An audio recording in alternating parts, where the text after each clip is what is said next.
আসসালামু আলাইকুম। আমরা আসছি রোমান্সিয়াতে খাবার খাওয়ার জন্য। খুলেন আস্তে আস্তে। সৌদি আরব দিয়ে গেছে কাঁচামরিচ রোদে গেছে প্যাকেট করে দেয়। কাঁচামরিচ পেঁয়াজ এগুলো দিয়ে গেছে দিয়ে দিয়ে রাখছে। বলো খুল। মানে সপ্তাহে একদিন আমরা এই আর কি একটু ভালো একটা হোটেলে পলক হেপলক নিতে আমাদের বড় ভাই মাসুম ভাই। কেমন আছেন মাসুম ভাই? রোমান্সিয়ার খাবারটা কিরকম?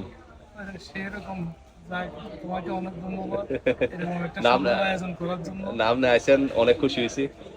Thank you. এবার আছে আমাদের ভাতিজা। ভাতিজা, রোমান্সিয়ার খাবার কিরকম লাগে আপনার কাছে? রোমাঞ্চে অত্যন্ত সুস্বাদু এবং এই যে সাউন্ডটা ওদের খুব ভালো কোয়ালিটি, প্রিমিয়াম কোয়ালিটি।